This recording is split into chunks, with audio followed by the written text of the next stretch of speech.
Master minds commerce చదవాలనుకునే 10th inter విద్యార్థుల తొలి ఎంపిక. ట్రైనింగ్ ఏందో ఫస్ట్ పోస్టింగ్ ఇక్కడ నాకు మార్కాపూర్ అండి. ఓకే, మార్కాపూర్ అన్న ఒకప్పుడు నల్లమల్ల ఆ బెల్ట్ అంతా ఉంటుంది, దాంతోపాటు రాబరీ గ్యాంగ్ ఎక్కువ ఉంటుంది, డెకాయిట్స్ వాళ్ళందరూ ఉంటారు. అది కంట్రోల్ చేయడానికి ఏం చేస్తారు? ఫస్ట్ మీరు వెళ్ళగానే మీకు ఫస్ట్ ఛాలెంజ్ ఏమొచ్చు? యాక్చువల్గా నేను వెళ్ళేసరికి నక్సలిజం ఆల్మోస్ట్ ఏం లేదు, ఒక ముగ్గురు మిగిలిపోయారు. అది నాట్ బిగ్ డీల్ అసలు. మిగతా ఇష్యూస్ పెద్దగా ఏం లేదు. కానీ అప్పుడు మేజర్ ఇష్యూ ఏంటంటే అప్పుడే వైఎస్ఆర్సీపీ స్టార్టింగ్ స్టేజ్ అన్నట్టు, అంటే ఒక 2 years ఏమవుద్ది. జగన్ గారి ఊపు చాలా ఎక్కువ ఉంటుంది అప్పుడు. అట్లా ఒక ఇష్యూ ఏమైందంటే కిరణ్ కుమార్ రెడ్డి గారు నా ఎర్రగొండపాలెంలో మీటింగ్ పెడితే మీటింగ్ మొత్తం హంగామా చేసేస్తారు.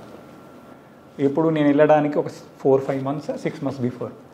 సో అది మాకు అప్పుడు టఫెస్ట్ ఛాలెంజ్ అన్నట్టు. అంటే ఏంటంటే ఈ పార్టీలు టఫ్గా ఉంది అప్పుడు. నేను వెళ్ళిన ఒక 3 monthsకే అప్పుడు ఇన్సిడెంట్ మధ్యంతరంగా వెళ్ళిపోతారు అప్పుడు కిరణ్ కుమార్ రెడ్డి గారు. సభలో గొడవ కుర్చీలు పగిలిపోయేది అంతే.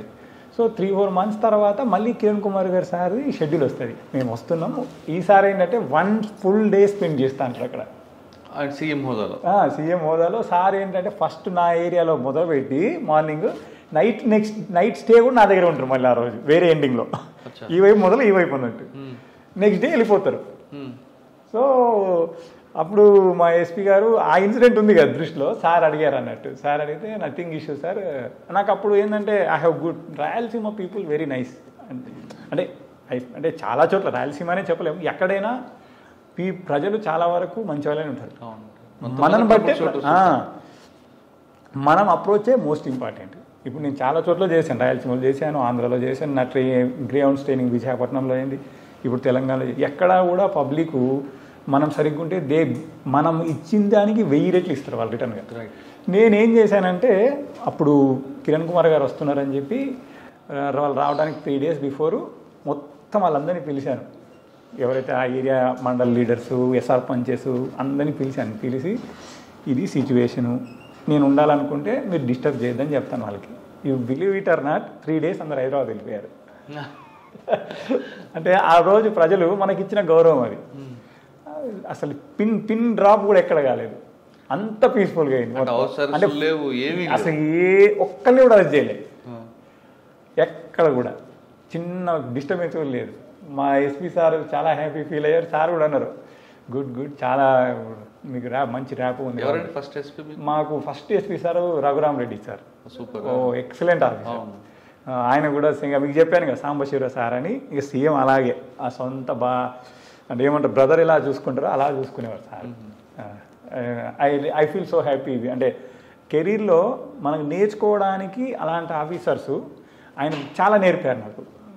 నా సబ్ డివిజనే కాకుండా ఎక్కడికైనా వెళ్ళే ముందు అక్కడికి పంపించేవారు, ఏదైనా ట్రైనింగ్ అంటే సెలక్షన్స్ ఉన్నప్పుడు ఎలక్షన్స్ పిలిచేవారు, విజిటింగ్స్ ఉన్నప్పుడు విజిటింగ్స్కి ఎలా వెళ్ళాలంటే దగ్గరుండి నేర్పించారు సార్. మేము ఆల్రెడీ ట్రైన్ అయ్యి కొత్తగా వెళ్ళాము, కొత్త వాళ్ళకి ఇంకా ఫుల్ ఫ్లెడ్జ్డ్గా మాకు నేర్పించారు. మేము మొత్తం 5 సబ్ డివిజన్లు అంటే 3 మేమే ఉండేది అక్కడ, మా బ్యాచ్ వాళ్ళు. అందరికీ కూడా ఎవ్రీవన్ సార్ చాలా బాగా చూసుకున్నారు. ఓకే, ఇంకేం ఛాలెంజ్ ఉన్నాయండి అక్కడ? మెయిన్ ఇదే మీరు అన్నారు కదా, దొంగల ఛాలెంజెస్ చాలా ఎక్కువ. డెకాయిట్లు ఎక్కువగా అన్ని కూడా నైటే ఎక్కువ జరుగుతుంటాయి. యాక్చువల్గా జరిగేవి అంటే లక్కీలీ అక్కడ ఏంటంటే మీకు మోడస్ ఆఫ్ ఆపరెండి అని ఉంటుంది, ఎంబో. ఆ మోడస్ ఆఫ్ ఆపరెండిని బట్టేసి మా వాళ్ళు ఈజీగా ఐడెంటిఫై, మాకు కొంచెం టీం బాగుండేది అక్కడ. సో చాలా వరకు అఫెన్సెస్ అన్ని డిటెక్ట్ చేయగలిగాము, at the same time control చేయగలిగాము. ఈవెన్ కొందరిని పిలిచి కౌన్సిలింగ్ ఇచ్చి అక్కడ ఉండే వాళ్ళు ఉంటే ఈ కొంచెం అంటే మన ఈ ట్రైబ్స్కి సంబంధించిన వాళ్ళు ఉంటారు కొద్దిగా. ఇది ఒకటి నంద్యాల రోడ్లో ఉంటుంది మనకు, ఈ ఖమ్మం కాదు మనకి ఎక్కడ అంటే గిద్దలూరు నుంచి మనకు నంద్యాల వెళ్ళే దారిలో ఏదో ఒక ఊరు ఉంటుంది నోన్ ఫర్ అఫెండర్స్ అన్నారు. అక్కడికి వెళ్ళి వాళ్ళకి కౌన్సిలింగ్ ఇచ్చి అంటే చెప్పాం ఇది కాదు ఇది అంటే. అందులో కొందరు వేరే వైపు కూడా వెళ్ళారు, అంటే అదర్ మీన్స్ చూపించగలిగాం మనం. కొంచెం వీళ్ళతో మాట్లాడి వాళ్ళకు సెల్ఫ్ ఎంప్లాయ్మెంట్ వైపు తీసుకెళ్ళినట్టు ప్లాన్ చేసాం. అప్పుడు ఎంతకాలం పని చేస్తారంటే అక్కడ 1 year చేశాను, సక్సెస్ఫుల్. చాలా హ్యాపీ అనిపించింది అక్కడ చేయడం. Next ground training 3 months. ఇక్కడ మన ప్రేమవతిపేటలో 45 days ఉన్న తర్వాత వైజాగ్ బేస్లో 45 days. అక్కడ 45 days అయిపోయిన తర్వాత నెక్స్ట్ పోస్టింగ్ వచ్చేసి గుడివాడ. ఓకే సార్, అక్కడ గ్రేహౌండ్స్లో ఇక్కడ ట్రైనింగ్ ప్రేమావతి పాట వేరు, గ్రేహౌండ్స్ వైజాగ్ టెరైన్ డిఫరెంట్ ఉంటుంది కంప్లీట్లీ. మీరు అక్కడ ఏమైనా హడిల్స్ ఉన్నాయా లేదంటే? యాక్చువల్లీ మీకు తెలంగాణ టెరైన్ అనేది చాలా సాఫ్ట్గా ఉంటుంది, but when you go to Andhra AOB terrain మొత్తం హై పీక్స్ ఉంటాయి, మీకు మూమెంట్ అనేది చాలా కష్టం, మూమెంట్ కష్టం. దాంతోపాటు అలా ఒక్కో సందర్భంలో ఏదంటే డెడ్ ఎండ్కి వెళ్ళిపోయేవాళ్ళం, కొండపైన అలా నడుచుకుంటూ వెళ్తే డెడ్ ఎండ్కి వెళ్ళిపోయేవాళ్ళం, అక్కడ ఇంకేం ఉండకపోయేది. జీపీఎస్ ఒకసారి ట్రాక్ తప్పుతుంది కదా, అప్పుడు ఇంత సిస్టమ్ లేదు. సో మళ్ళీ అలా వెనక్కి వచ్చి అసలు బాగా అలసిపోయే వాళ్ళము.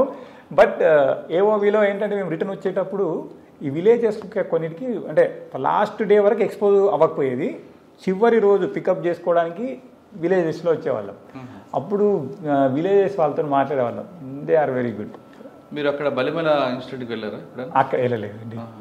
ఏ ప్రాంతం ఎక్కువ తిరిగారు మీరు? ఇప్పుడు మీరు చింతపల్లి, జీకే వీధి, మళ్ళీ పాడేరు, మళ్ళా సాగులు, బూసులు అని ఆ విలేజెస్ ఉన్నాయి ఆడ చుట్టూ ఆ ఏరియా. ఓకే, గ్రేహౌండ్స్ తర్వాత గుడివాడ. గుడివాడలో ఎక్కువ రోజులు ఏం లేదు, 6 months ఉన్నాను. అప్పుడు ఏంటంటే ఈ స్టేట్ డిస్టర్బెన్సెస్ ఎక్కువ ఉన్నాయి. ఆ తర్వాత నేను సిఐడికి వచ్చేసాను హైదరాబాద్. అచ్చా, సిఐడిలో ఎంతకాలం పని చేస్తారు? Just 4 months, hardly 4 or 5 months. ఈ స్టేట్ బ్రేక్ టైంలో. ఇప్పుడు మ్యారేజ్ అయిందా? లేదు, తర్వాత సిఐడి తర్వాత. సిఐడి తర్వాత ఎక్కడ పోస్టింగ్ ఇచ్చారు? నాకు ఫస్ట్ పోస్టింగ్ ఇక్కడ నర్సంపేట. సిఐడిలోనే మ్యారేజ్ అయింది, కరెక్ట్ మీరు అంది. ఆగస్టులో మ్యారేజ్ అవుద్ది, నవంబర్లో పోస్టింగ్ తీసుకుంటాను. ప్రపోజల్ ఎవరు పంపించారు మీరు? బ్రదర్కి. వాళ్ళ బ్రదరు నేనే తెలిసి వాళ్ళ ద్వారా వాళ్ళ బ్రదర్కి ప్రపోజల్ ఆల్మోస్ట్ అరేంజ్డ్ మ్యారేజ్ లాగే అయింది. అది నాటే 100% లవ్ మ్యారేజ్ అని చెప్పలేదు, లవ్ కమ్ మ్యారేజ్ అంతే. అంటే మన వైపు నుంచి. ఆవిడ విసుక్కోలేదు వన్ సైడ్ లవ్ అని? అంటే తను అడిగినప్పుడు కూడా వాళ్ళ పెద్దవాళ్ళకి అడగమని చెప్పారు. ఓకే సార్, పోస్టింగ్ మ్యారేజ్ అయిన తర్వాత నర్సంపేట. నర్సంపేట అంటే ఇక్కడ వరంగల్ పక్కనే. ఏం ఛాలెంజెస్ వచ్చాయి ఇక్కడ? ఛాలెంజెస్ మెయిన్గా ఏంటంటే ఈ ల్యాండ్ ఎక్కువ గొడవలు. ఏదంటే అక్కడ అటవీ ప్రాంతం, మీకు పోడు భూములు ఉంటాయి చూడండి, అవి కొంచెం గొడవలు ఎక్కువ ఉండేవి అక్కడ. దాంతోపాటు పొలిటికల్ రైవలరీ మెయిన్ ఏంటంటే అక్కడ కాంగ్రెస్ ఎమ్మెల్యే, ఇక్కడ టీఆర్ఎస్ గవర్నమెంట్ అప్పుడే రావడం, వీళ్ళు ఇంకా అవన్నీ కొంచెం డిఫరెంట్గా ఉండేవి ప్రాబ్లమ్స్ అన్నీ. బట్ అదే చెప్పాను కదా మీకు నేను, వెన్ వీఆర్ మనం ఎప్పుడైతే రైట్ సైడ్ ఉంటామో ఏ ఇష్యూలు అయినా ఆటోమేటిక్గా ప్రాబ్లమ్ సాల్వ్ అవుతాయి. అక్కడ అలా ఎమ్మెల్యే అపోజిషన్ అయినప్పటికీ వీళ్ళు కోఆపరేట్ చేసేవాళ్ళు, వీళ్ళు కోఆపరేట్ చేసేవాళ్ళు. ఎందుకంటే మనం ఎప్పుడు కూడా ఏది రైటో దానికే స్టాండ్ అయ్యేవాళ్ళం. సో ఎవరు కూడా ఎక్కడ అలిగేషన్ చేయడానికి కానీ లేకపోతే మనల్ని ఇబ్బంది పెట్టడానికి కానీ స్కోప్ ఇచ్చేది లేదు అన్నట్టు. నర్సంపేట ఎంతకాలం అంటే 3 years ఉన్నాను నేను. అండ్ మోస్ట్ లాంగెస్ట్ టైం నేను పనిచేసింది అక్కడే. అక్కడే చేశాను. చాలా ఉండాలి మీకు మెమరబుల్ కేసులు, డెకాయిట్లు కానీ.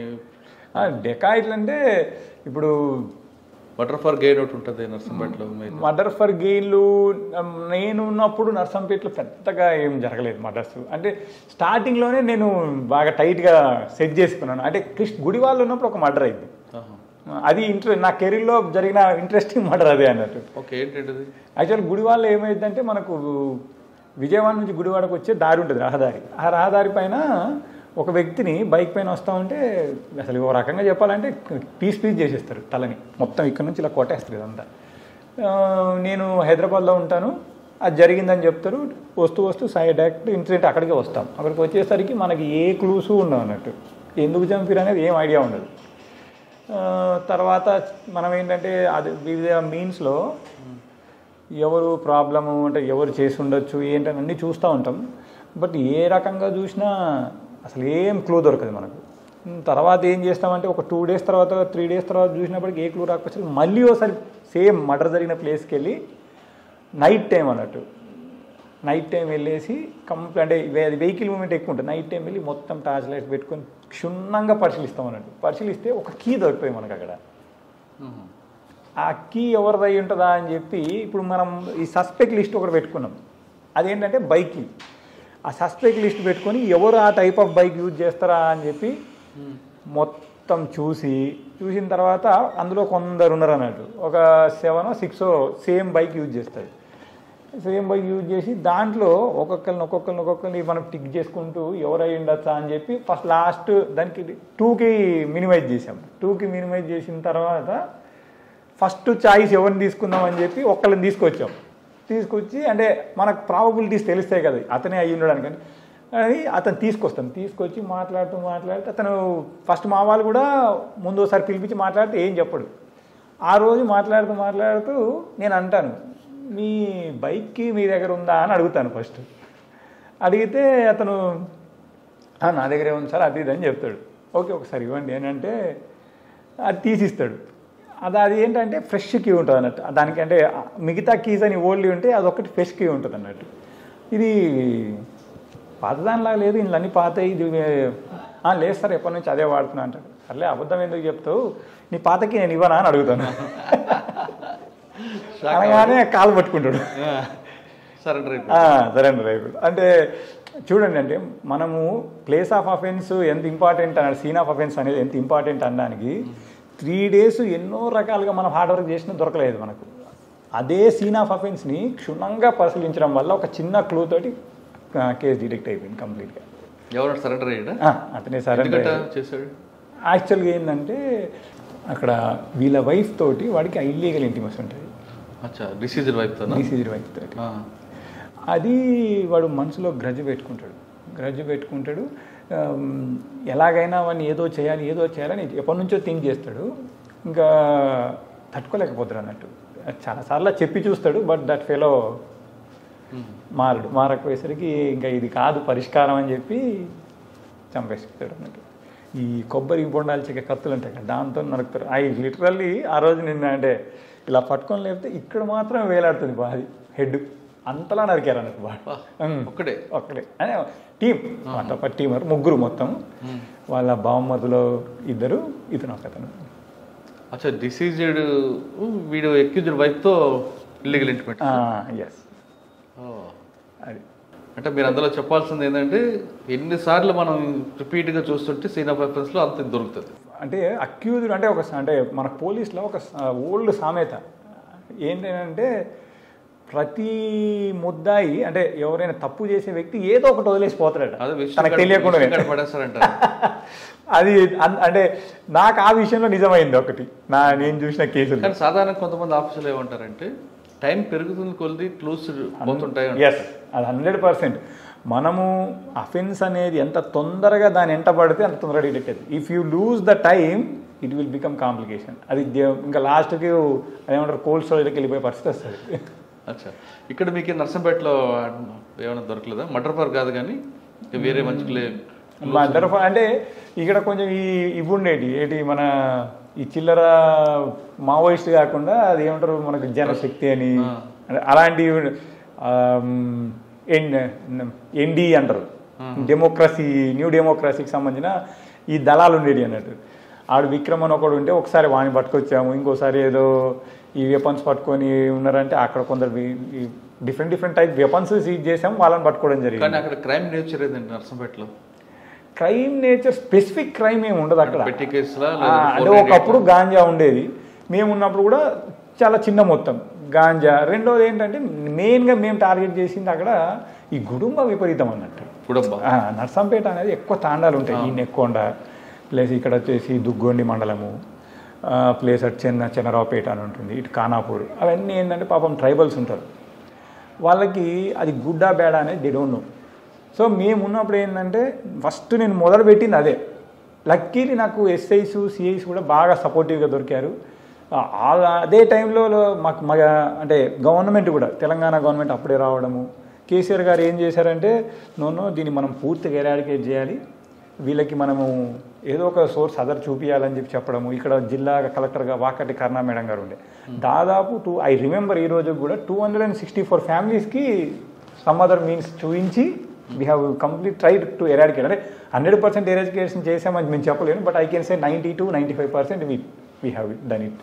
బట్ చాలామంది బెల్లం అమ్మే వాళ్ళని అంటే ఎవరైతే దీనికి ముడి సరుకు అమ్మే వాళ్ళు ఉన్నారో అంటే క్రష్డ్ అని చెప్పొచ్చు రకంగా కేసెస్ పెట్టేసి ఇంకా అమ్మితే మీరు చాలా ఇబ్బంది పడతారు.